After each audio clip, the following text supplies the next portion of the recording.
Hello, welcome all back to Election Time News, your one-stop for political summations, poll reviews, nonpartisan predictions, and reviews and compilations on other political forecasters. Today is Monday, October 21st, 2024, and today I'll be doing a very quick update on my predictions here, both presidential and Senate races, as there have been some pretty big changes over the past bit. I'm not going to be doing any explaining. I'll be doing that when I go in-depth into my presidential one tomorrow and on Wednesday, and my Senate one on Thursday. This is just a quick overview of how my predictions have changed. Now here is going to be, of course, the presidential, and here's going to be the Senate.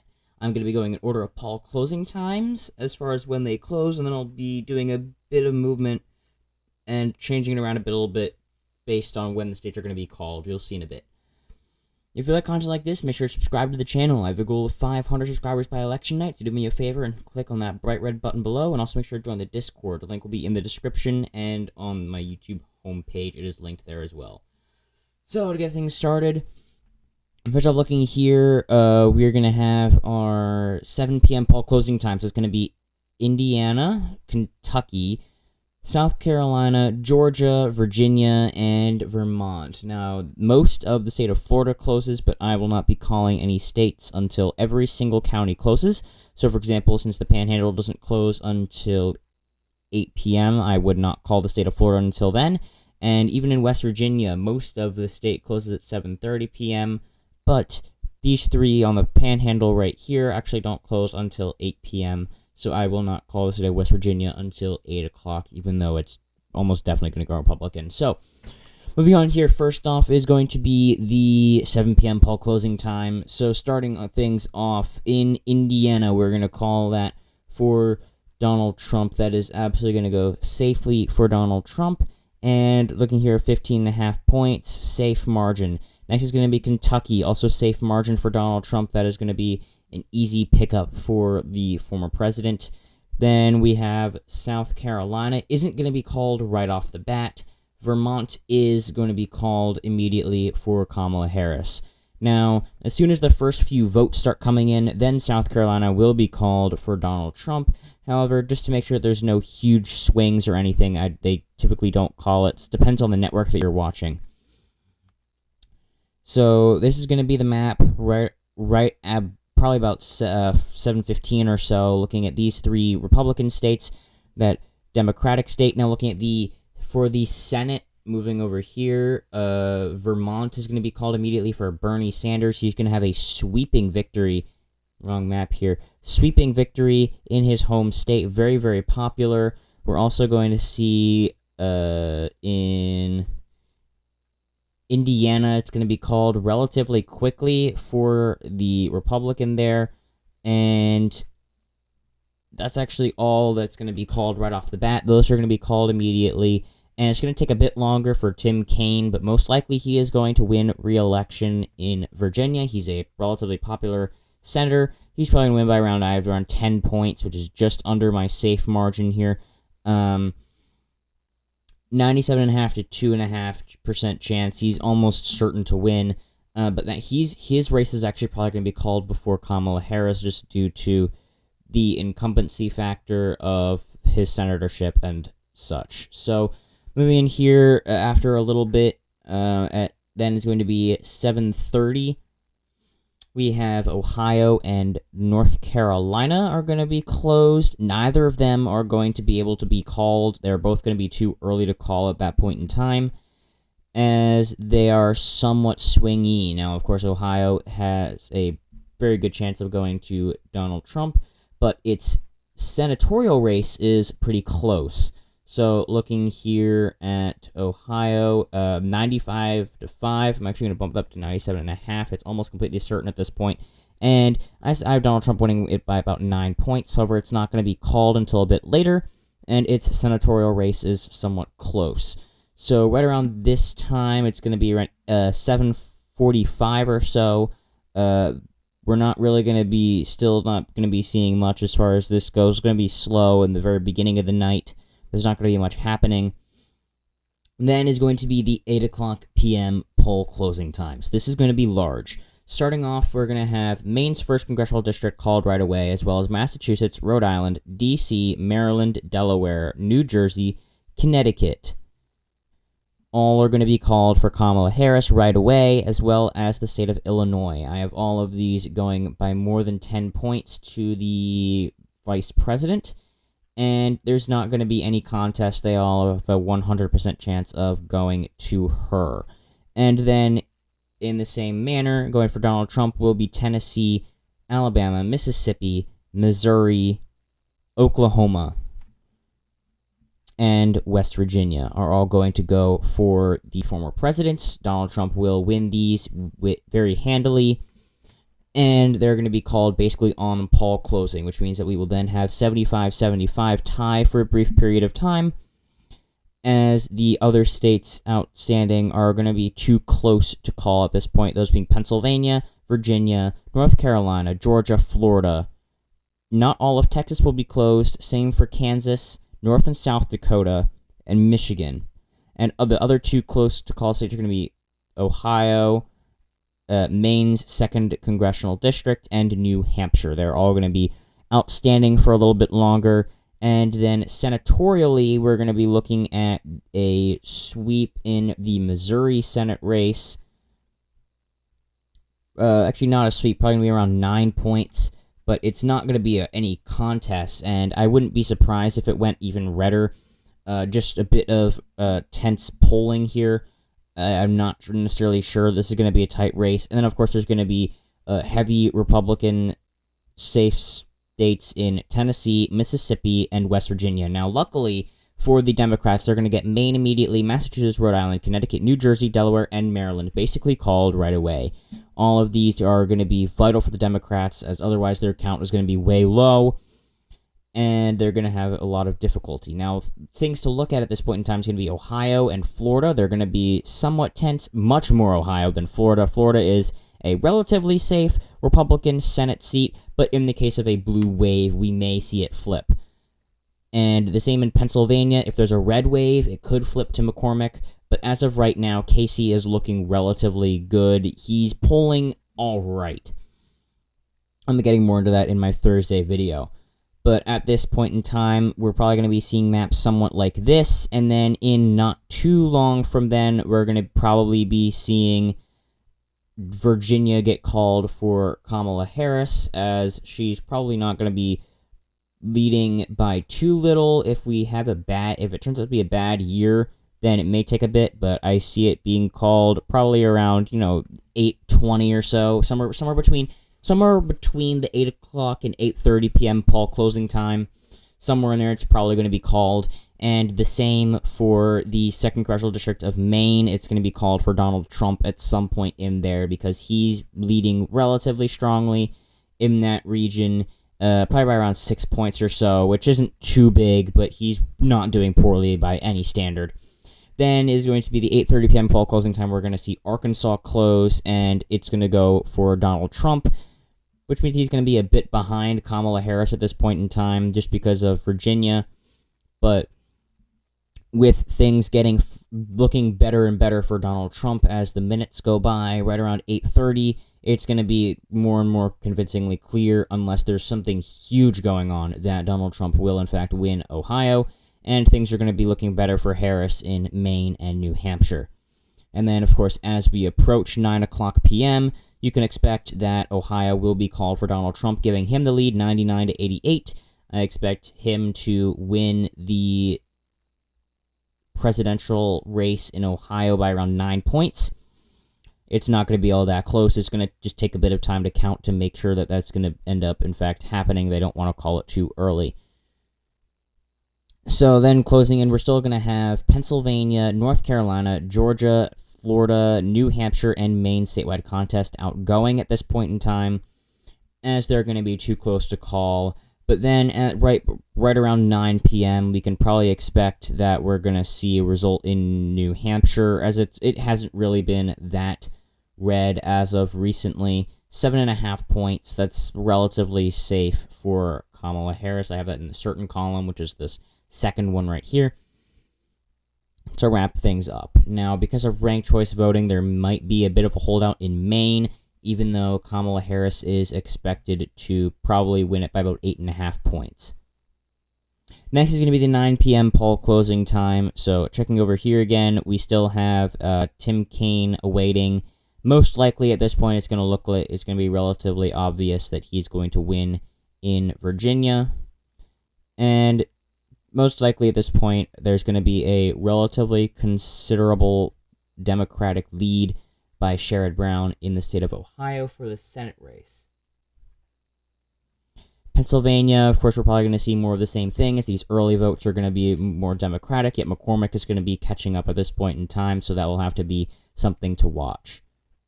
Next, of course, is going to be the 9 p.m. poll closing time, where we're going to have immediately called New York for Kamala Harris, and then we're going to have Louisiana, Kansas, all of Nebraska except for the 2nd Congressional District, North and South Dakota, and Wyoming for Donald Trump. So that's going to give him a slight lead of 126 to 120, with the outgoing states of Michigan, Wisconsin, Minnesota, Iowa, Texas, Colorado, New Mexico, and Arizona. So now this is when we're going to start seeing some very useful information, as such as how things are outgoing in the state of Georgia, because how things are going in Georgia is going to be a great indicator on how things are going to be going in, Arizona, Michigan, Wisconsin, Pennsylvania. So that's going to be a large signifier of who may end up winning the election. Right about at this point, where I think we're going to see that the Senate race is going to be called for Tim Kaine. 10 points, that's just barely only a certain margin, but he is going to hold on to his seat. And right about at this point, depending on how things go in Minnesota, I actually have bumped this up to about 13 to 14 points. We're probably going to see the race called for Klobuchar. She's a very popular candidate in Minnesota, and she has never won an election by under 20 points. However, I only have her winning by 15, so it's still a big drop down, but I do see it being called relatively early. Same thing in New York, going to be called Democratic relatively quickly. Nebraska's special election is going to be called for the Republican candidate, as well as North Dakota and Wyoming are both going to be called for their respective Republican candidates relatively quickly, as we're probably going to see about 16.5 points in Nebraska. North Dakota is going to be around 22. So these are not even close to competitive margins in either of these states.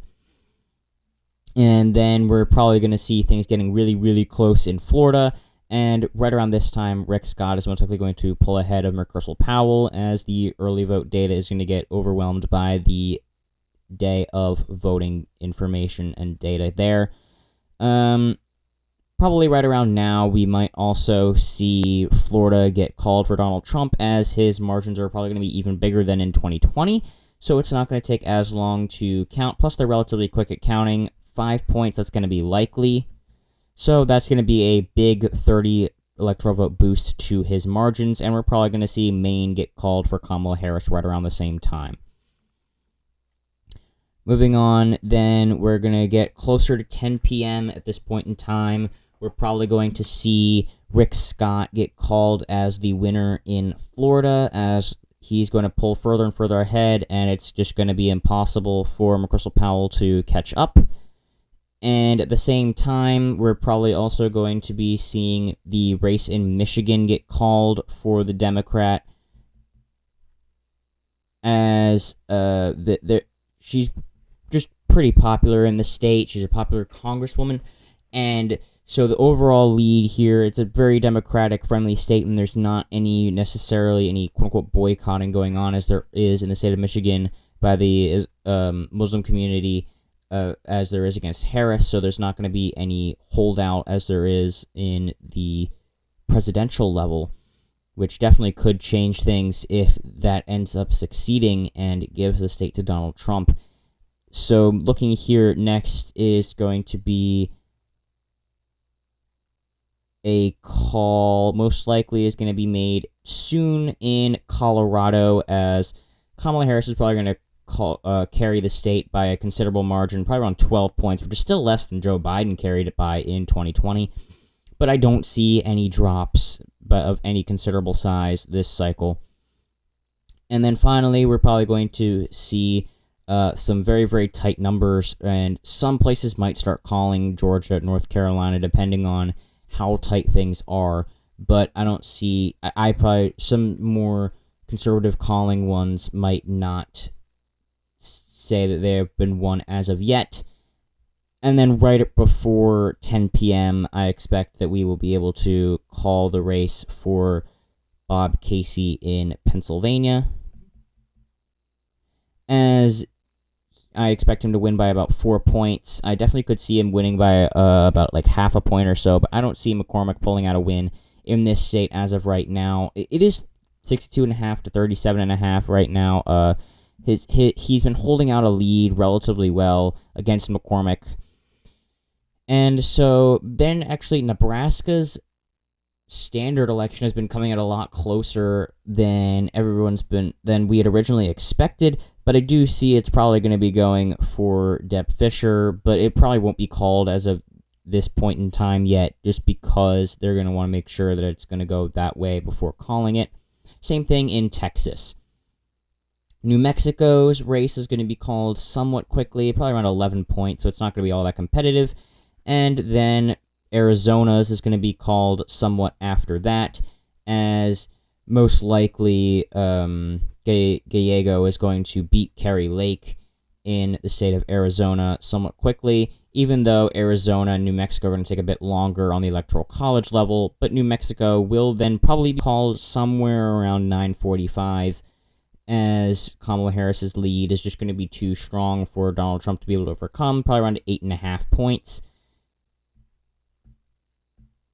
And then the same in Minnesota is probably going to happen right before the 10 p.m. poll closings, which is going to be 7.25 points. It's also going to be a certain rating there, and New Mexico is actually going to be certain, so I messed that up a bit.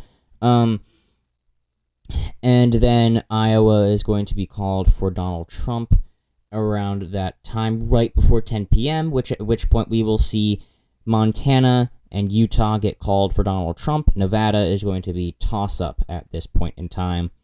Same with Arizona. They're not going to be called yet, and probably around this time we are finally going to see consensus that the state of Georgia is going to go for Donald Trump, because it has not been polling that well, and generally I have him winning it by around 0.75%, which is going to be a very close race. And looking at the Senate, we're going to see Utah called right away. And then probably around this time, we're going to see Wisconsin's Senate race get called for the Democrat, Tammy Baldwin.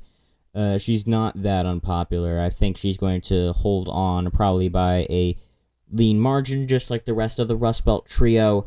And at this point, we might be able to tell how things are going in Ohio and Montana, as well as how the Senate race is going in Nevada. That's going to be very crucial on who's going to control the Senate. Montana is probably going to go for the Republicans. It's going to be a flip, but there's definitely a chance that Tester could win in the case of a blue wave scenario, of course. So as things are going to be closing in on around 10:30, I say that Ohio is probably going to be called for Brown. He's probably going to hold on very, very, very narrowly, probably around 1 point or so. And just because of that incumbency factor, I really think that it's a bit more important than a few predictors have been saying. That's going to be a very important hold for the Democratic Party. I think he's been doing a good enough job of being a moderate Democrat, appealing to the increasing Republican base there. And probably around this time, we're going to see the Nebraska race called for Deb Fischer. Osborne has been doing a very good job against Deb Fischer, but I don't think that he's going to be able to beat her in the end. I think it's probably going to be a tilt or lean margin. It's going to be very close, one of the closest that we've seen in a long time, but I don't think that he's actually going to be able to pull it off. And then we're going to see Nevada's Senate race called as well. It's going to be 6 points or so. I'd say around 6 points. Strong Democratic showing. And to finish things off over here, we're probably then going to see Texas be called for Donald Trump, which is, of course, going to be a absolutely necessary. That's the wrong page. I was wondering. On Earth, I got 2.5 points. Very necessary 7% lead, and that's going to be a very necessary 40 electoral votes for Donald Trump. And at this point, we're probably also going to see Nebraska's 2nd Congressional District get called for Kamala Harris. Probably around 8 points or so, which is going to be a certain margin. And then is going to be the 11 p.m. poll closings, which will probably be preceded by a calling of Michigan for Kamala Harris. That's going to be relatively narrow. I have it by 3/4 of a point. And so then it's going to be the 11 p.m. poll closings, which are going to be an entire West Coast block for Kamala Harris right off the bat, and Donald Trump is going to win Idaho, which means that we are going to be down to just North Carolina, Pennsylvania, Wisconsin, Arizona, and Nevada. Right after this, we're probably going to see North Carolina get called for Donald Trump. We're going to then, I have it by about, if I scroll the right way, around half a point, which is going to be even closer than it was in 2020. But because I've really seen a lot of momentum for Kamala Harris in the state. Very steady polls have been showing her tighter, but I don't think it's actually going to be able to pull it in just because of that. Again, that incumbency factor is more important than people have been saying, so it's definitely going to be a difficult one to flip. And at this point, I do see that Jon Tester is going to lose the Nebraska seat, albeit narrowly. It's going to probably be around 4 points or so. It's going to be a lean margin. I don't think it's going to be as big of a shift as people are saying. Again, incumbency is a relatively large factor. And, of course, Washington and California are going to go Democratic, which means it's going to be all down to Texas seat, which, of course, is going to be relatively hotly contested. Spoiler right here. But it's going to be all down to the wire as far as the Senate goes. And then we're going to get a call out of probably a call out of Arizona first, as it's not going to be as close as the other three. And no, it's closed first. It's probably going to take a little while, and then we're finally going to get a call out of Wisconsin that it's going to be won now by Donald Trump. This is a flip from my previous estimate here. It was toss-up, and now it has gone to Donald Trump. I have it 0.0 for his column. It's going to be just a few thousand votes. But I have it now 52.5 to 47.5 in his favor now. Just last week, it was 52.5 to 47.5 in Kamala Harris's favor. This is a flip. This is going to be absolutely devastating for the Harris campaign, as she now needs to win Pennsylvania and Arizona in order to win the presidency, which is going to be a bit more of a difficult task than actually winning Wisconsin was. And probably around this time now, we're going to see that Ted Cruz will, in fact, hold on to his seat in the Texas senatorial race. 2.5 points. That's going to be lean, which means that Republicans will undoubtedly have a majority in the Senate at this point in time.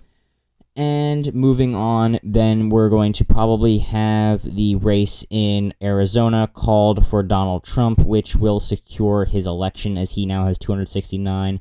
And it's going to be extremely difficult for Harris to flip Alaska this cycle, as I have it going by 10 points for Donald Trump.